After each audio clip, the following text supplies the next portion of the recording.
What's up, Titterinos, and welcome back to the Game Addicts podcast. I am this podcast player, Brando, and I thank you for joining me here today. We're doing another deep dive here today, but first I want to thank each and every one of you who has ever downloaded this podcast, listened to this podcast, shared it, anything, left a comment. I am eternally grateful. I know I haven't been uploading as often as I would like to, and that's on me. It's been a rough year, and I know it's been a rough year for a lot of people. It's been a pretty rough year on me. I've lost two very big family members that meant a lot to me this year, and it's been very hard for me to sit down all by my lonesome and get into the right mood, the right headspace to want to record. It's been a very stressful year besides the loss. So it's rough. It is rough. And I thank all of you because I see the downloads and I see all the support and the continued listens for older episodes, and that is just that makes me want to do it more. But it's still a mental battle. It's still like, you know, I get home from work where thankfully I do have a job and I have to go to work, but it's such a hard grind throughout the day, and then to get home, kids and everything, it's like I'm just mentally beat. And if I'm going to sit back here and talk by myself, it's a much harder. If I come on and bring somebody on to chit chat with, you know, that's a little bit easier for me to do. I can just like piggyback off of their energy, I guess. But lately, as far as video game news, there hasn't been that much that I want to really talk about. You know, historically here on the show, we do talk about news and stuff that's going on now, but we also take a break to talk about stuff that we like, the old stuff, the retro stuff. You know, we've done retrospectives on consoles and on franchises, and then last year I started the Deepdive series, where it's like basically a retrospective, but it's just a singular on one game. And today we're doing Star Wars Knights of the Old Republic. So to start off with this, to get it out of the way, there's going to be spoilers. Spoilers. So this game is old now. It's like 17 years old. So if you haven't played Star Wars Knights of the Old Republic, stop this podcast now. Okay. So if you're still listening, I assume you've played the game and you know what's what, or you don't care for spoilers, because there's going to be a pretty big spoiler coming right out of the window, right out of the gate. You as the player character are a major character in this game. Like not just that you're the main character. Of course you're the main character, but you're also like a dual character where your true identity is revealed in the middle, right? Okay, there it is. Boom, massive twist out of the way. Boom. Now that we got that out of the way, we can talk about, you know, my first experience, because that's where I like to start. You know, a lot of these games, I grew up playing. I think when this came out, I think it was 05 when I played this. Maybe it was a little bit earlier than that. I don't know. It's either 04, 05, it's somewhere 06, somewhere in this area. I want to say it was before the Xbox 360 came out, because I never had an Xbox. Like I've got one back there, but I never owned an original Xbox back before this. It was something that I have to admit I was a bit biased on, and unfairly biased. Probably a lot of that had to do with the fascination with Halo. And while Halo is an important game in gaming history, I never really gravitated towards it. I never really understood it, I guess. You know, it didn't feel that special to me, and I understand completely why it's special with the multiplayer and the TV, you know, LAN parties and all that kind of stuff. I get that. I completely understand that and get that, and how fun it would be. That's just never been my scene. It's just not my bag, baby. You know, I've never been a real big multiplayer guy. You know, playing some stuff on N64, it was kind of like the last big hurrah for me to multiplayer, other than a little foray, about 8 years ago or something into Mass Effect 3 multiplayer, but I never really have gotten big into multiplayer. And I was at one LAN party where there's like 7 people playing, and they're like, "Brando, sit down and play," and I'm like, I don't want to. I think I sat there and ate my McDonald's and just kind of shook my head at them. I mean, and they had fun, but I just never really quite understood it. And maybe that makes me feel old. Maybe I am old. I don't know. Maybe I'm an old soul, but I never really quite got it. And so I kind of snubbed my nose up at the Xbox, and that's the wrong thing to do.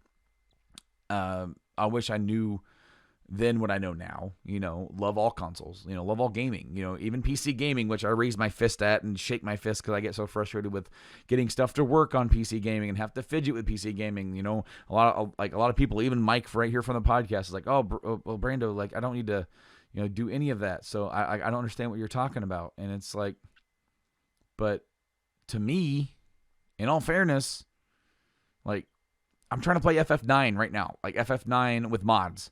With the Moguri mod, and it's on my PC. I just hook my PC up to my TV. It's fine, right? It should work fine, just like a console. I can't get the damn controller to link half the time. On Bluetooth, it'll just sit there and flash, and I have to go into the devices, remove the controller, and re-add it every single time. Sometimes multiple times per day. If I have to pause the game and go help with something, and the controller turns off, it won't relink. I have to do it all over again. But yet with the console, it pairs every single time. So, and that's a minor gripe. I've had other issues where I can't even get some games to work without a fan patch. Mini rant over. Anyway, so first time I played KOTOR, my buddy Rob, Silent Rob, he's been here on the show a couple times over the years. Way back in the day, after he graduated high school, we spent a bunch of time together. He was over to my house every night playing video games and watching old episodes of Family Guy before I came back. And he ended up getting a job, and he told me about this game. He's like, you got to play this game. And I want to say it's an 05 because I got Rogue Squadron 3, and I was a little disappointed with it. I loved the first Rogue Squadron. I never really got to play the second one, but the third one was just coming out, and I'm like, you know what? That'd be a great time to pick that up. And the flying stuff was great. The on-foot stuff was absolutely horrendous. So it was a bit of a mixed bag for me. And he's like, you need to check out this game called Knights of the Old Republic on the Xbox. I'm like, Rob, I don't know if you know this. I don't have an Xbox. Why would I get, a thing if I don't have an Xbox? He goes, just use mine to borrow it. I got an Xbox just to play this game. And I'm like, you're on. So then he let me borrow the game, and I played it, and I absolutely loved it. When the 360's coming out now, mind you, with the same year, I went and I bought a used Xbox from GameStop. I picked up my copy of Star Wars Knights of the Old Republic. I picked up KOTOR 2, Knights of the Old Republic 2, which was made by Obsidian, not BioWare. And I picked up Jade Empire. Now, with these, just to get this out of the way real quick, I have a full list of games that I'm doing for Deep Dive. The first ones on the list are all BioWare games. I'm doing Knights of the Old Republic, and then I'm doing the Mass Effect trilogy. I've actually done gameplays for stuff for Mass Effect on the YouTube channel too, but be that as it may. I'm not doing Jade Empire, and I'll tell you why. I only played through it that one time, and it did not really sink me in. I knew before I can do a deep dive on it. I enjoyed what I played of it, what I can remember of it. It did not hook me in quite like the Star Wars games did, because obviously I'm a huge Star Wars nut. Jade Empire is a whole new, brand new IP and a whole new era that I'm not really the biggest super fan of. So I'm more of a fan of sci-fi and stuff than I am of old fantasy stuff. So, and then this is set in China and old magic, and it's cool, but I don't remember it that well. One of these days I will do one, and I want to sit down and replay it completely and sit down and talk about it. But that's what I'm doing. I will not be doing KOTOR 2, because I haven't played that game even longer than what I played KOTOR 1. I think I played KOTOR 1 just a few years ago. But KOTOR 2 was made by Obsidian. Great game. It's a fantastic game. But they had to rush the game because of LucasArts and the ending is kind of falls off, and it's like it's a great game and a great story that just fizzles, unfortunately. And so like anytime I go to get into it, I have a hard time. Love the game though. I do love the game, and one of these days I will play it. And when I do play it, the moment after I'm done playing KOTOR 2, I'm going to do a deep dive on it. I promise you guys. But KOTOR 1. What's this game all about? Well, this is BioWare. This is the game that introduced me to BioWare, and probably a lot of you as well. Probably a lot of people.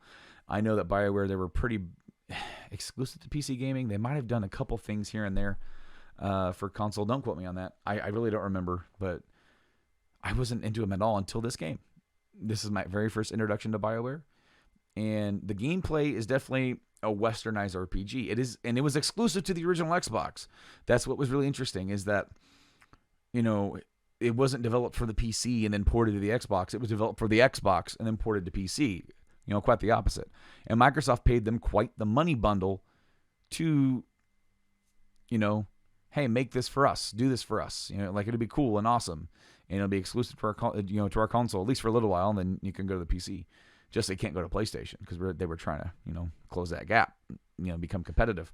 Which really, man, I was such a PS2 guy. If this game had come out on PlayStation, it may have actually been on my radar. I have to admit, because of my pre-existing bias against Xbox, this game completely flew under the radar for me, and I knew nothing about it.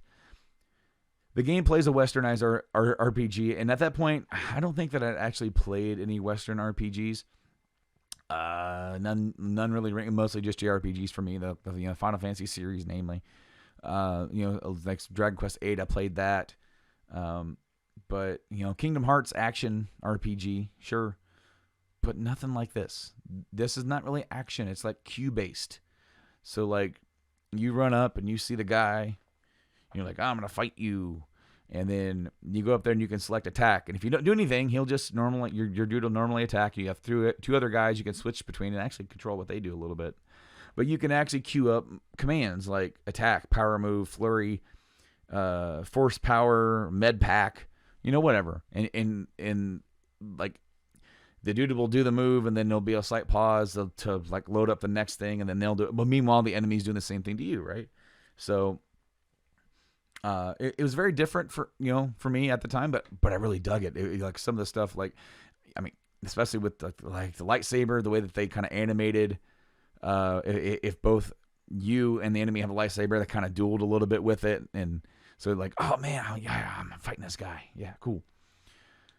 But gameplay wise, it's pretty fun. It's a little dated now. BioWare would go on to use the similar engine for like Dragon Age, and when they made Dragon Age Inquisition, I'm like, man, give me a KOTOR game with this engine, and I'd be happy as a clam.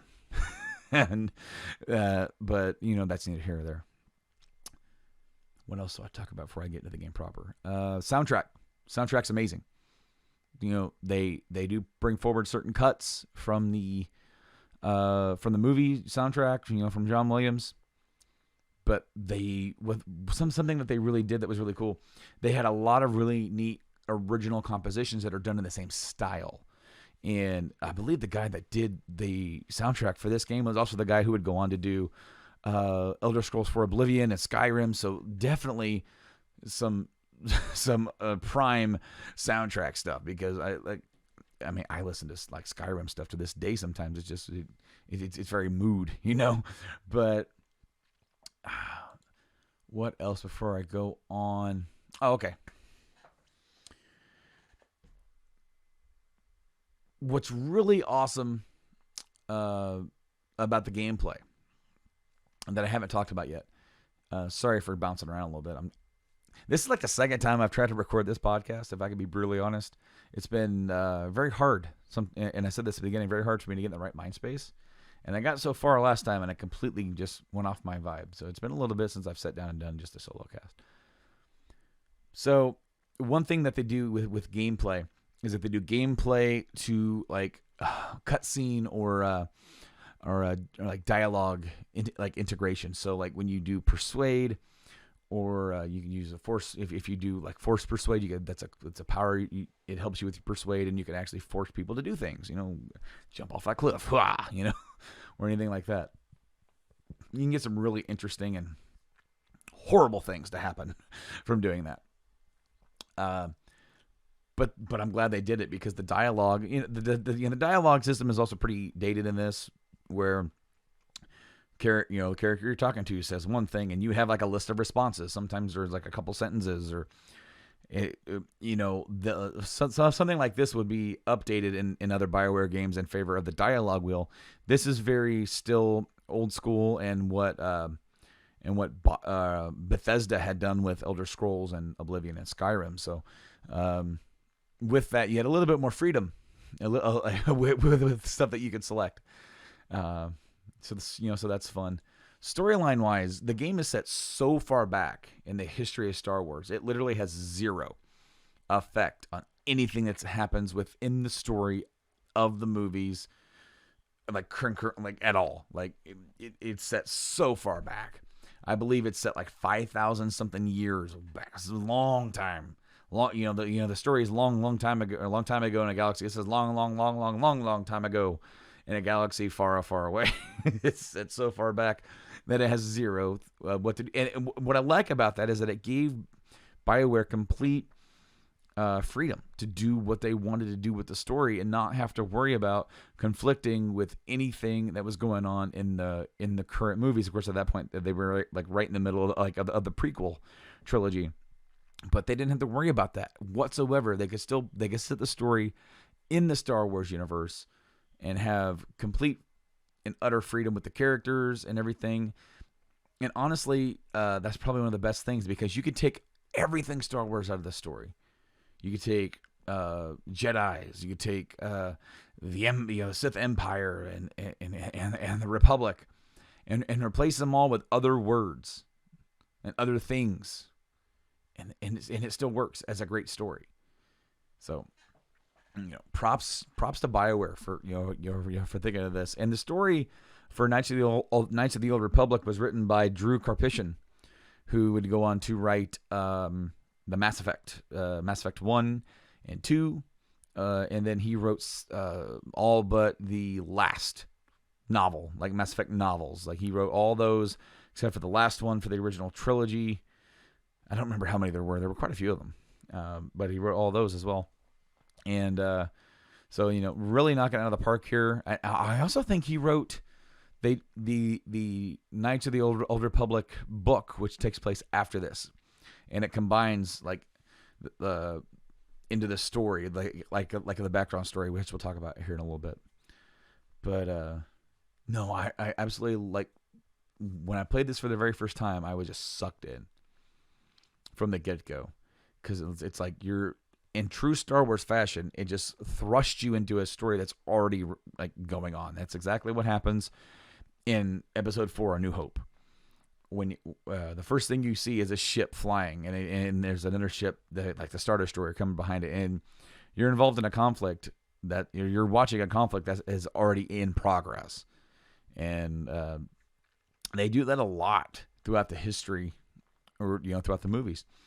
And so they do the same thing here. They just like thrust you in. So with your character creation, when you make a character, you can create male or female in a couple different classes. I think it's soldier, scout, scoundrel, and each one gives you certain benefits, for that. You can name your character whatever you want, really, Bob or whatever. I think Rob did like Rob Kenobi or Rob Kenobi. But they have like suggested names and stuff like that. It doesn't really matter. I mean, it does, but like I said, you're actually a different character altogether, right? There's that spoiler alert alarm going off. But it thrusts you right into the middle. The ship you're on is getting attacked. The captain's like, "We need to get off of here," and all this stuff. So you do. Turns out the Sith Empire was attacking the ship because on the ship was this, Jedi who they were trying to hunt and kill. And she barely gets away, and the ship crashes, and you land on the planet Taurus. And now you gotta get yourself off Taurus, rescue the Jedi, there's a criminal underbelly. The Sith Empire's like, orbiting, and like no one leaves this planet without us, without our say so.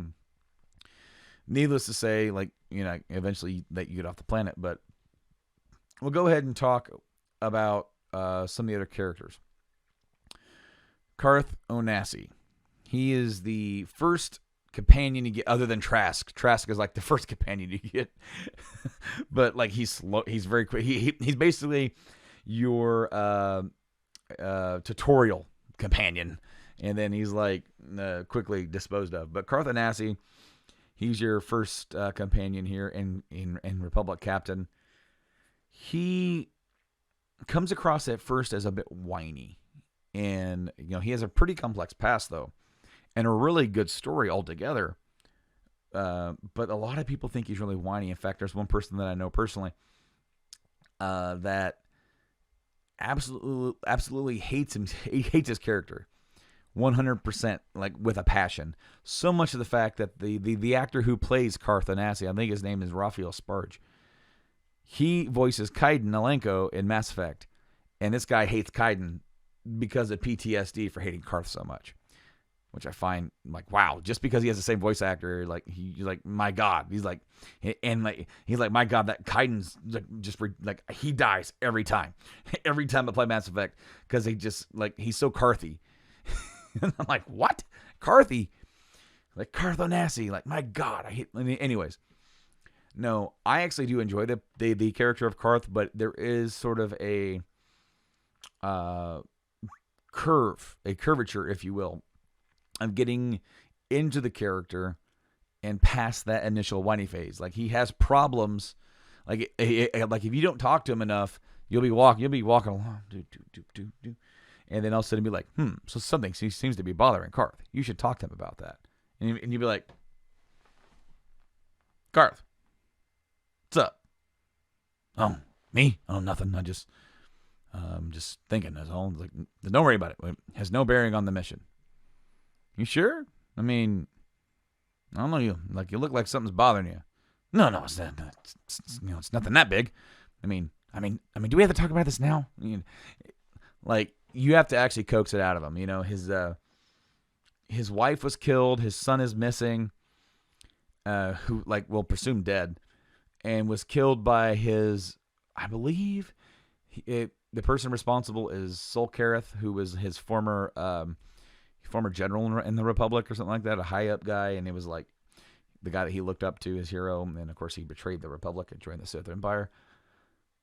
And now, Carth's like, damn you, I will have my revenge by serving the Republic, blah, blah.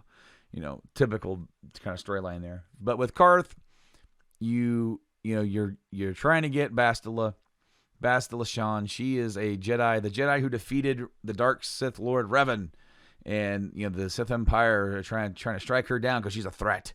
She's like the Star Pupil Jedi and all that stuff. Well, with her, there's some, for me anyway, there's a bit of kind of a Princess Leia effect going on here, and I'll tell you what I mean. When we first meet Princess Leia, we are instantly put into a position where we realize that she is not a damsel in distress. Han and Luke save her, and literally all she's doing is talking down to them the entire time that they're saving her, saying this is a sham, like this is no rescue, like, here, let me show you how it's done. And basically all she needed for her was somebody to unlock the door, and that's the only thing that she really needed to do to escape. However, so Bastila's kind of the same way. She's like, I was about ready to make my escape anyway, even though she is had like a, I don't know, like a paralyzer bracer on, and she was like fighting arena or something like that. And so you end up saving her, and she's like you nearly got in the way of me saving myself, and blah blah blah. It's basically with how Leia talks down to Han. We as the audience like, wow, dude, she didn't need saved at all. But Han's like, who she thinks she is?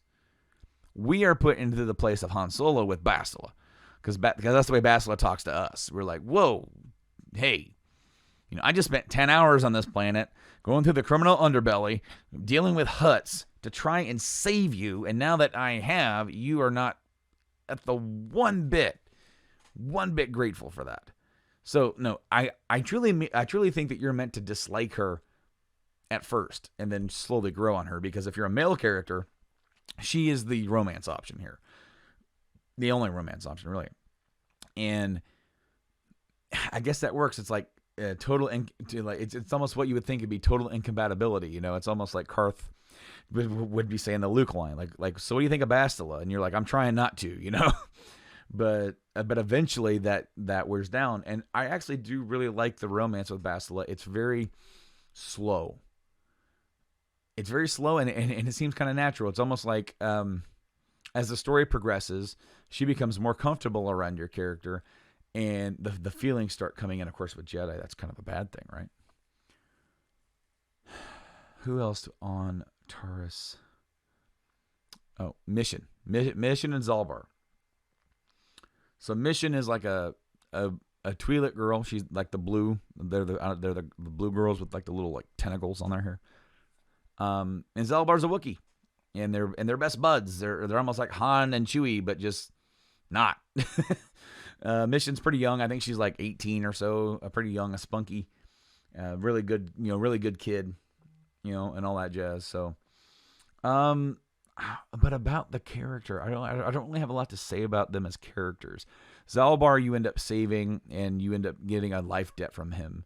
So then Mission kind of tags along, and they become like additional characters. And I don't really know what the importance of Mission is, and like I don't know if she can hack doors easily, or like, because she doesn't really like add to like. And see, in KOTOR 2, in the second game, you can actually convert some of your other allies into Jedis or Sith, and have them use lightsabers and force powers and stuff too. In this game, only certain characters can do that. So, or the ones who are already on that pathway anyway. So Mission can't do that. Zalbar's a Wookiee. You use a crossbow. Pretty good muscle to have with Zalbar. On Taurus, you also get T3 and 4, little astromech droid, pretty much R2-D2 effect here, without much of the charisma though. They try to make him a little spunky, but it doesn't really work in my opinion. He is one of the few characters who is on the player party in both games though. And also, I guess lastly on Taurus is Canderous Ordo, this Mandalorian badass, if you will. And I believe he helps you get off of the planet. And he joins your team. He's almost like the anti-Karth, where kind of the same kind of build. You can do like the blasters with him. And he's also the first character that you get that on your alignment. So this game does it like an alignment thing. So based on your choices and your decisions, your alignment will shift from light to dark side, and will have certain effects. Karth is light, Bastila is pretty light, Mission and Zalbar are light. The droid is completely neutral, and Canderous is he's pretty dark side. So that's kind of interesting to see that. Like, wow, okay, the first. So like, even though like this isn't like completely all just completely light side alignment, and that's what I like about this game too, is that it doesn't necessarily put a whole lot of emphasis on everybody has to be light side or anything like that. That's kind of a deeper conversation to have for a little bit later. But that's when the story kicks up, because then the Sith Empire, the ones that wanted Bastila killed, they end up destroying the entire planet that you're on. And you escape just in time, because the Sith Armada completely levels the planet, just bombards it for hours, days, until it's just rubble, completely just rubble. And like, they didn't have a super weapon yet, like they would have like in later years. But it would, damn. Getting to Dantooine, you get to the Jedi Temple, and they're like, oh, this guy seems to be like, something with the Force, like he's, but he's too old. Your characters had flashbacks or dreams of fighting Bastila, or somebody fighting Bastila, And so they train your dude to become a Jedi. Okay, cool. You get to it's like, hey, let's do a little like montage. You training to be a Jedi, and that's when you can do a character specialization. You already have your first class, and you've probably gained like 10 levels almost. But now you can do like a specialization, and you can either do counselor, which that gives you more. They focus more on force abilities. Guardian, more on saber abilities, so like more combat, and a sentinel, which is like 50-50. And that, whatever specialization is that's what color of lightsaber you get to start with. So like counselor was green, guardian blue, and sentinel's yellow.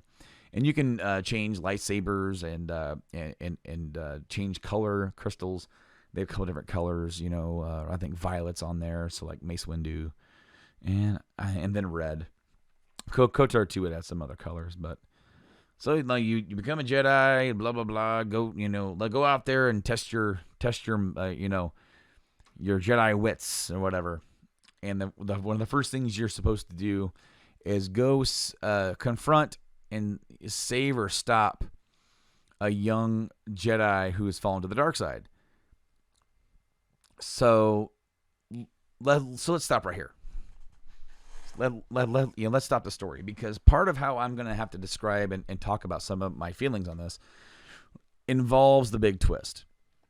But in order to do that, I have to back up completely.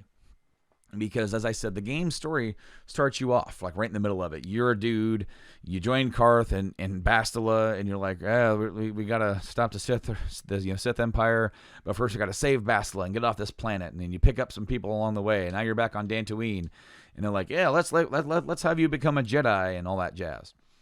All right, cool. But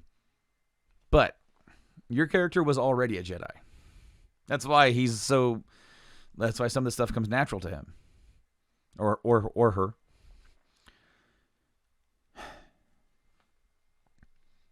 Way before, like a couple years before the launch of the story, there was some real crap going down with the Mandalorians.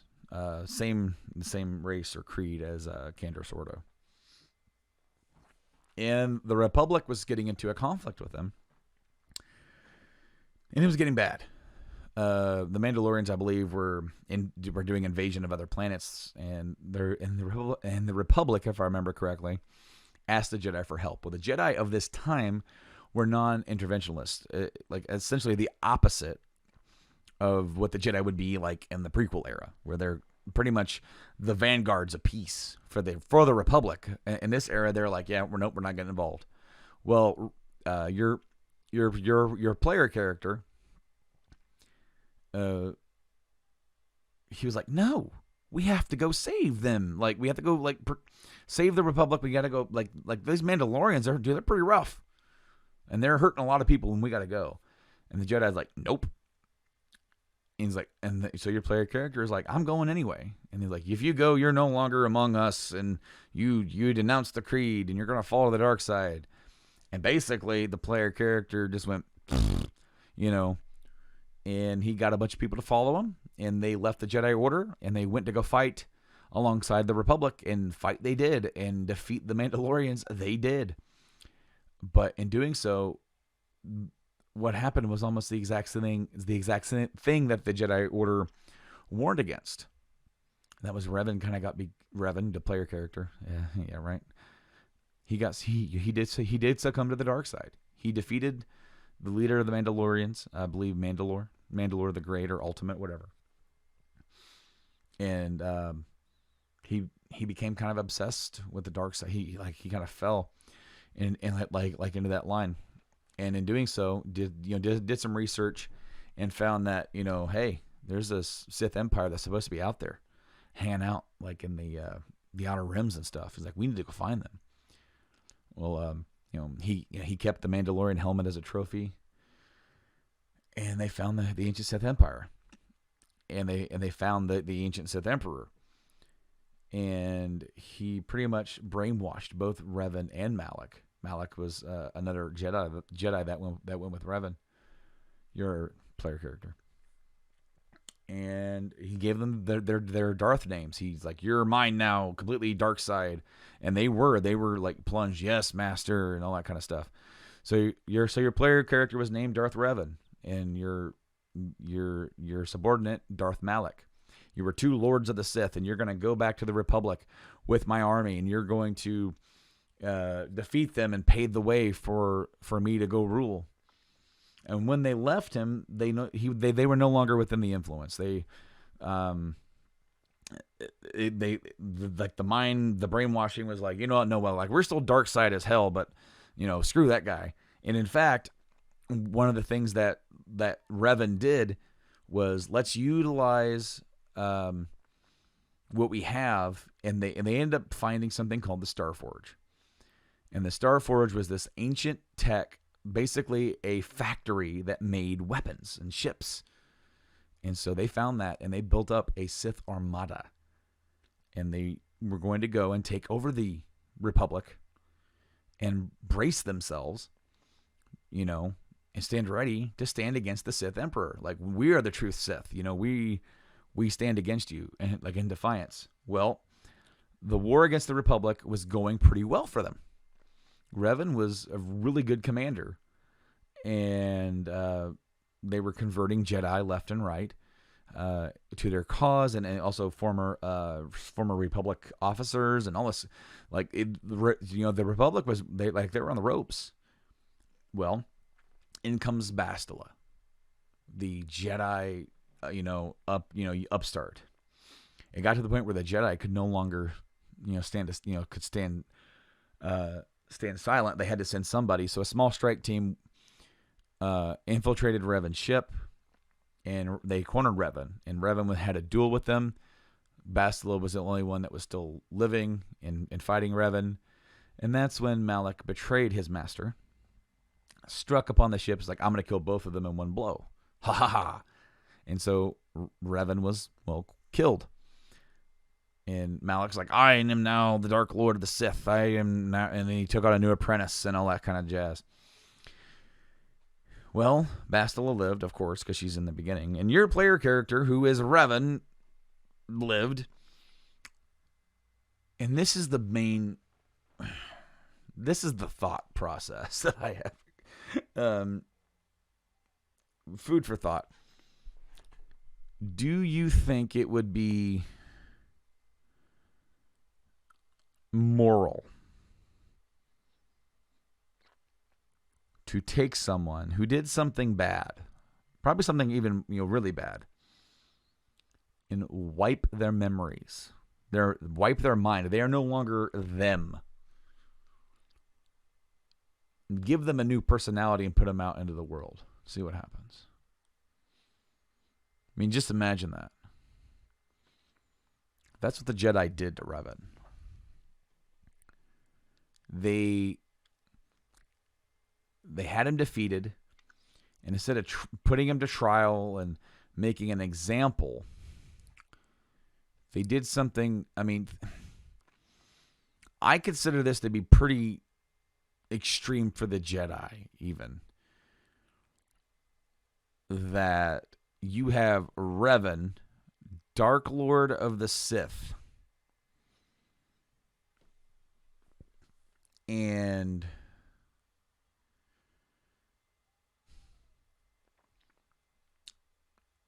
they wiped his mind. That's why when you start the game and you're the player character, like, I'm a soldier in the Republic.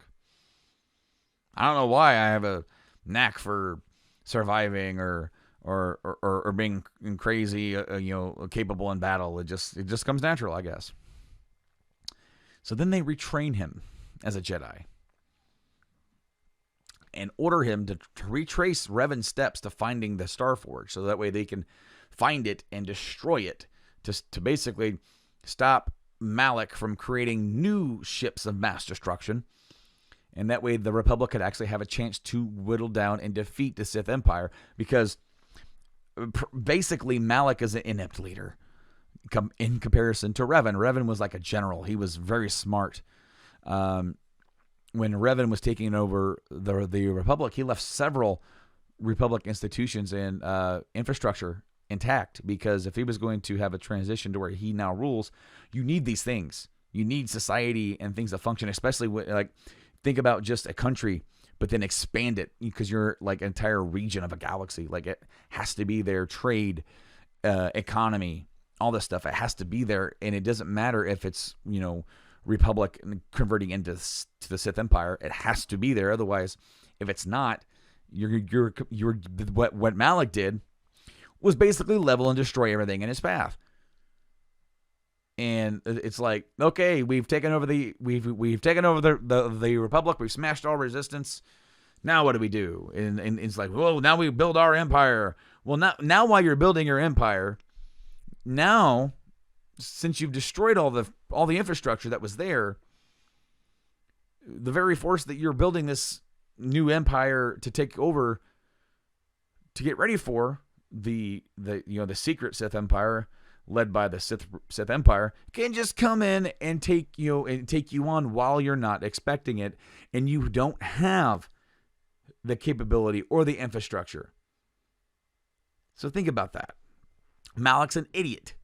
And so the Republic feels, or the Jedi, this is like, hey, Bastila and used to be Revan, you guys go out, do this, and we're going to try to whittle away. And if we destroy the Starforge, they lose their edge. Anyways. Yeah, I don't know. I'm just, that whole mind wipe thing just like messes with me. I can't. I don't think I could do that to somebody. Even somebody who's done something really wrong. I would rather just lock them up.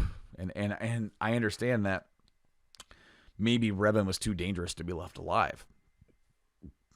I mean, we saw Mace Windu and what he decided to do with Darth Sidious.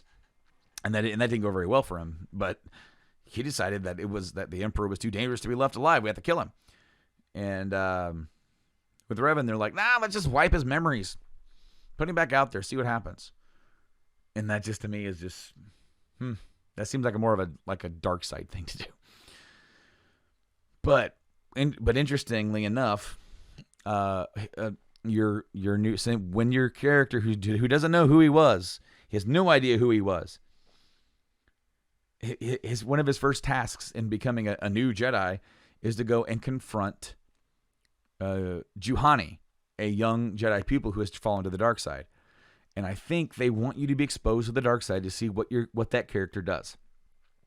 Because if your character, who was a Dark Lord, the leader of the Sith Empire, if he's exposed to just the tiniest amount of dark side influence, what'll happen to him? And if they're on the home planet of the Jedi Order, where we have Bastila right next to him, if he starts to succumb to that influence, we're here to stop him immediately before he becomes a danger. So I never really got that until I replayed the game like a couple years ago. Like, knowing that I know who your character was, and this is one of his first missions is to do this. It's like they are like making him tip his toe to see what he does, to see if he's influenced by it, as a test to what they've done to his mind. And the interesting thing is that she joins the team. You do convert her back into a Jedi, and then you go along to these planets. They have a star map on Dantooine. They have one on Tatooine, Kashyyyk, Manan, and and you go to all these planets. Tatooine's like legendary for like Star Wars. It's like, for some reason, Tatooine's always involved with something, But that's where you can purchase HK-47, which is like an assassin droid. Absolutely hilarious. He's basically also like a protocol droid, so you use him for translation, for like especially for the quest on Tatooine with the Sand People. And he's an assassin droid who leans dark side alignment, and he's absolutely hilarious. Just go onto YouTube and type in HK-47 funny lines, and it is like entertainment for days. Kashyyyk, so it's a Wookiee planet, and Zalbar, he has a quest here with his brother taking over the tribe and do all that stuff. But also down below, you run into a former exiled Jedi, Jolee Bindo, and he ends up joining the team, and you find the star map there. And what I really like about Jolee, he is a former Jedi who leans to the light, but he's kind of in that neutral gray area, because he's not a dark. He doesn't go dark, but he also thinks that what the Jedi Order are a bunch of hypocrites and just zealots. He truly 100% believes that you can live a life, because one of the reasons why he left the Order was because he fell in love. That doesn't go well with the Jedi. You can't experience emotion, because emotion can unlock the pathway to the dark side. If you fall in love, it's horrible for you, and because you're going to be emotionally driven and all that jazz. So, but that's what I really like about Jolee, because he has all these stories, and whether or not they're all true or not, I don't know, but he just basically gives you as a player, and then Revan as a character, your player character, like reference of, the world isn't as light and dark as we think it is. Sometimes it's shades of gray.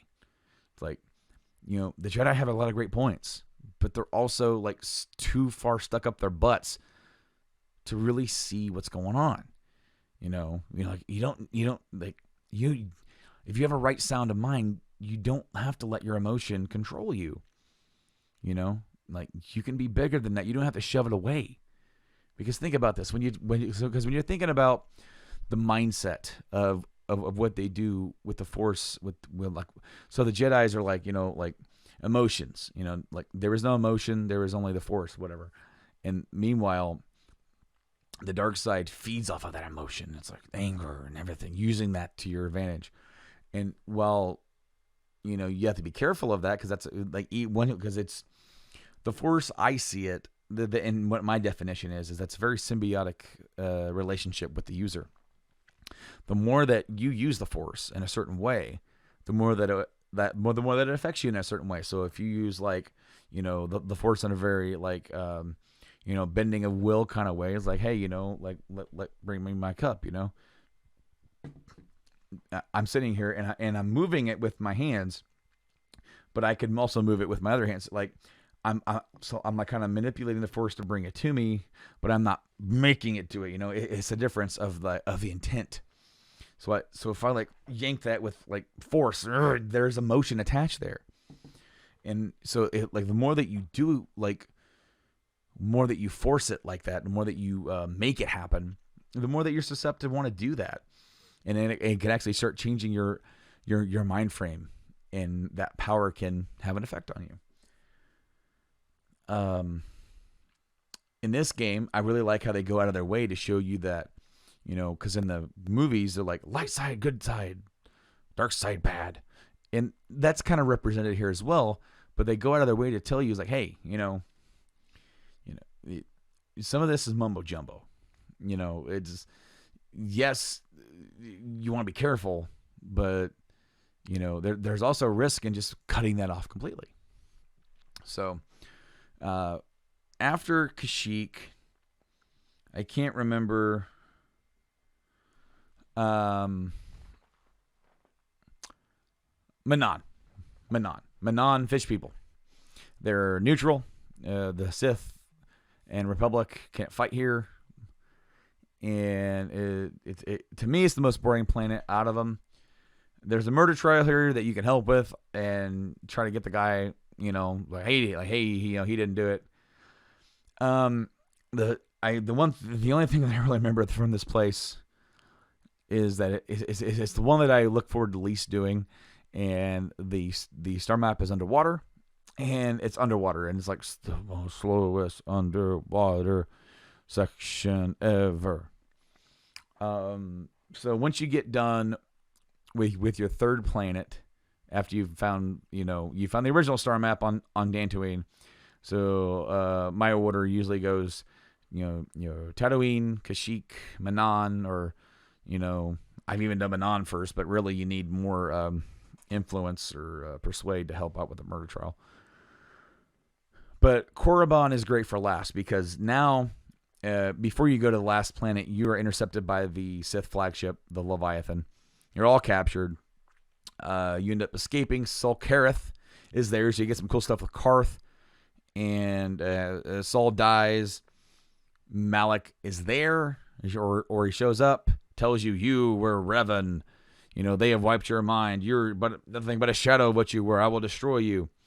So, all those memories, some of these memories are now unlocked for you, and it is that's the big twist. It isn't a really huge I remember it did shock me when I first played the game, because when you go back and you play it, it is a bit telegraphed that your character is Revan. But the way that I was interpreting it when I first played it was that so they said Revan died, but my character is just having these dreams. I thought that Revan was alive and trying to influence you and pull you into the darkness to use you to become his new apprentice, which would have been interesting. But the way they did it, you're Revan. Well, Bastila is captured to help secure your escape, and you have to go to Korriban. Korriban is like the Sith homeworld, kind of, or at least the capital. And there's a lot of ruins and ancient temples here, but you have the Sith Academy where the people go and they learn how to be Sith, or that crap. And you have to go in and get accepted. I do believe Karth's son is here, and the one that he thought was dead went missing, and you could convince him to leave the academy and all that stuff. But also, what's neat is that right after, the reason why I like doing Korriban here is that you start the story, you're like, oh, I'm a light side Jedi. And then eventually, Jolie's like, that light side stuff, or at least not like light side stuff. I'm sorry, I misspoke. The Jedi, those guys are nothing but a bunch of dicks. Sure, some of the teachings, yes, but come on now, don't get bogged down. But then you're also like, you were the Dark Lord. You were Malak's master. You single-handedly almost took over the entire Republic. He tried to kill you. The Jedi wiped your mind. This is why I like this, because the game is like now influencing you as the character to make your decision. Now you're being tempted by the emotion. What are you going to do? Are you going to still play as a good guy?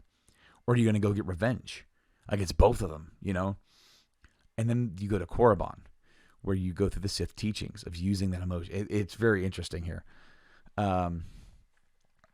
So then you end up finishing the Korriban thing. I can't remember if one of the guys there figures out who you are or not. I'm having trouble remembering that part. But you do get involved in kind of the inner politics of the Sith Academy. But you find the Starforge, and you get shot down onto this ancient kind of planet that's near it, and you have to find your way off. Or there's this energy field in this. You have to go turn it off, I think.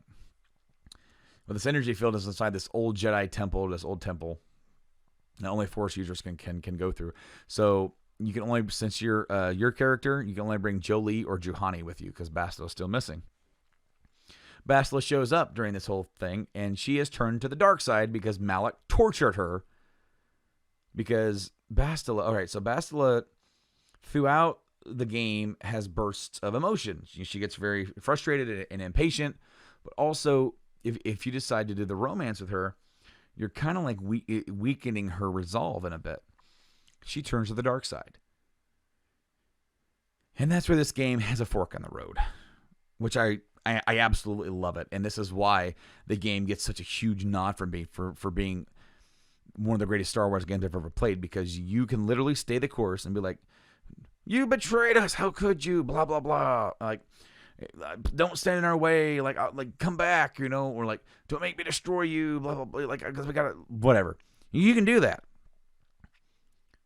Or she'll be like, come join me, reclaim your throne with me, defeat my master Malak, and we'll rule the galaxy together. You can totally turn to the dark side here. And if you do that, oh my God.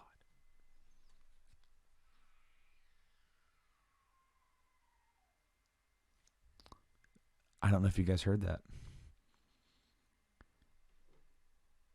That was one of my kids. all the way in the living room, having a meltdown. And, yeah. I'm not sure if he was just having a meltdown or if he was screaming his next hardcore screamcore song. Whatever. Anyway, totally threw me off. Do apologize if you heard that, kids. Oh man, I love them, right? So let's talk about the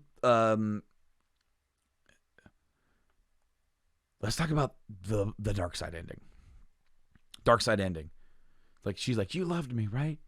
Well, screw that Jedi stuff because I do love you. She admits it and all that stuff, and we can go together. And you're like, my God, you're right.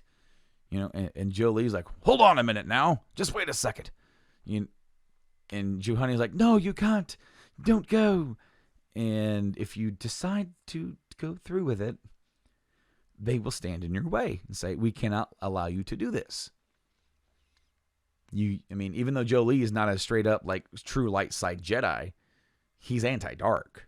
You know, he's not going to go and just let the Sith Lord. You have to kill them. 2 of your own party members, you have to kill them. So then you take Bastila back to the Ebon Hawk, to the ship. That's the ship of the game, the Ebon Hawk. You know, Millennium Falcon, Ebon Hawk. You know. And like, hey, Bastila's back, you know, and everyone's having a good time except for Karth. He goes, wait, where's Jolie and Juhani? And like, oh yeah, they didn't make it. Karth senses something is up. And that's when it's the truth is revealed. I am Darth Malak. I'm going to go reclaim my throne. Who's with me? Karth is like, no, we are not Sith Empire going after Sith Empire. We are not going to help the Sith Empire. We are a Republic, damn it. And then you're like, the Republic will fall. And Karth runs away. He's like, screw you. And like, all right, screw him anyways. Like, you guys are all with me, right? And Mission's like, I can't believe you're doing this. This isn't the guy that I know. It's like, you're either with me or you're against me, Mission. She goes, well, I'm against you. There's no way it's going to happen. He's like, join me or die, Mission. She's like, no way. I'm not joining you. And, of course, Zalbar, who has a life debt to you,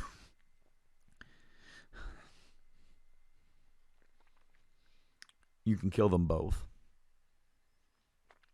Or you can utilize your Force Persuade on Zalbar to murder his best friend in front of you.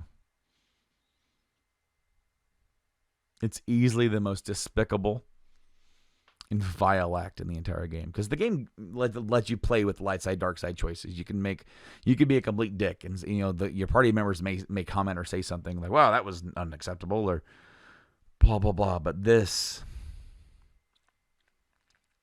when I did this the first time, I'm like, oh my God, this is horrendous, and this is so right. Because with the dark side ending, your player character has embraced who he was, and it's revenge time. Anyone else is just in the way, and he could use he could use a Wookiee in a fight. Little teenage girls aren't going to do much. And Wookiee, you have a life debt to me. God, it's...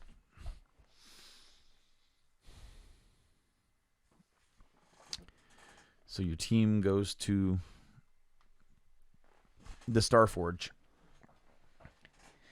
You mislead the Republic by thinking that now the invasion on the Starforge can begin. You attack the Starforge, you get in, you fight your way to Malak's other apprentices. I guess he has other apprentices besides Bastila.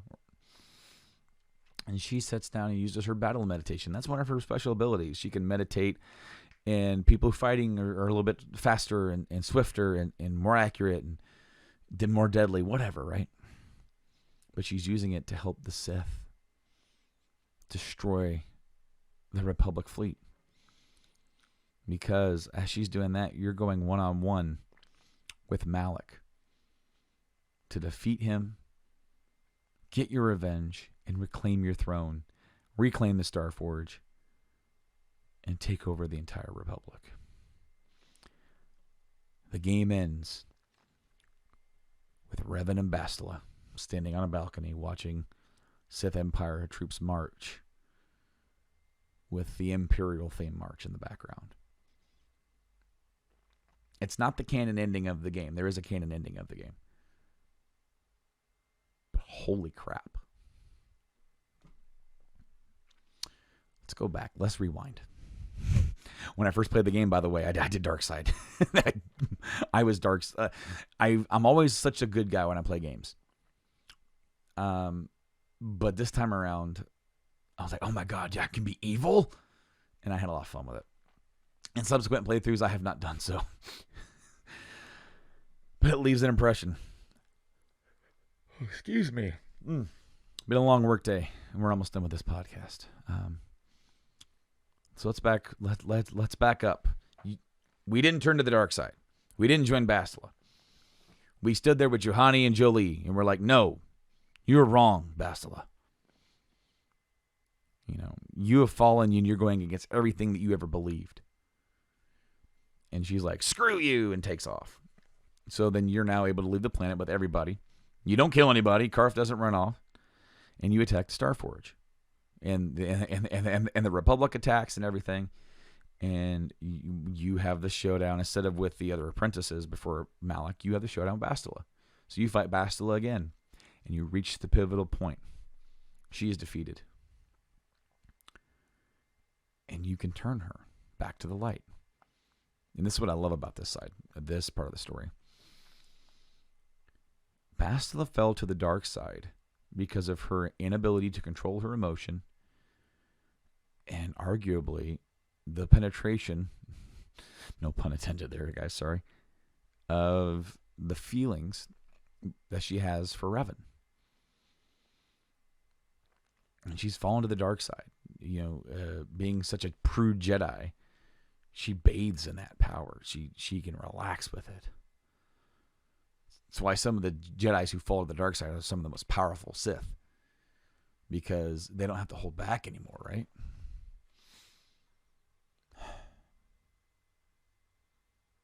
But now here we are.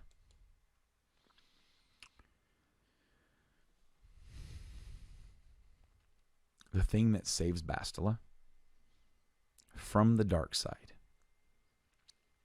is your character not hinting, not beating around the bush. It's your character flat out telling her, I love you. It's the first time your character says it. I love you, Bastila. Screw the Jedi. Screw the Sith. Screw light side, dark side. I love you. And you're not this. That is the irony that I love about this story, because it proves that what the Jedi preach is dogma. Yes, it can happen. Yes, if you use those feelings and trust, they can manipulate. Yes, because feelings are feelings, man. They can manipulate you. Absolutely. But they're also some of the best things you'll ever have in your life. And it saves her. And she rejoins you and uses her battle meditation, just like, in the dark side, she used it against the Republic. Now she uses it for the Republic as you face down Malak. To stop him. To stand before him. You were Revan, and you're Revan again, essentially. You're not who you were. That person's gone. In his place is a new person. A person that hadn't succumbed to the dark side during the Mandalorian Wars. You've learned from that. Someone who wasn't brainwashed by the Sith Emperor. You're a new Revan. And this new Revan is going to defeat Malak, destroy the Starforge, save the Republic, and try to stop the Sith Emperor. And that's the canon ending. And KOTOR 2 is set like maybe a couple years after this. And you play as a different character. You don't play as Revan again. You play as one of the other Jedi that went with him to fight the Mandalorian Wars. And you were caught, and instead of being brainwashed, you were stripped of your Force powers. Your connection to the Force was severed. And it's like throughout the game, you have to like reconnect them yourself. Like it's possible, but it's rigorous. But so you get to see more of the story. Kind of, it's only alluded towards. It is a bigger part of the story, but essentially, after you defeat Malak and the Sith fall on this day, slowly but surely the Sith Empire is in tatters and in pieces. A lot of the Dark Jedi fall apart and start fighting amongst themselves and essentially wipe themselves out. And there are some other Sith Lords out there that rise up, and that's of course in KOTOR 2. But no, that's Star Wars Knights of the Old Republic. It's one of my favorite games of all time, probably top 10. I would love to do a playthrough of it eventually for the YouTube channel. But I really hope you've enjoyed my kind of look at this game. I don't really have much more to say. It's fantastic. And I plan on doing some more of these deep dives. I have a whole list, and hopefully I can get to them quicker than just one a month. I'm hoping to wrap this up to where it's like every other week or something, to sit down with you guys and talk about some of my favorite games. So with that being said, thank you guys for joining me this week. You can download the podcast. If you made it all the way this far, you probably already listened to the show somewhere, but I'll just go through it again. You can find it on all the podcast platforms and YouTube, social medias, and all that stuff is down below in the links as well. So until next time, guys, I've been Brando. Thank you for listening to this episode. I appreciate each and every one of you, and I'll see you guys next time. Game on.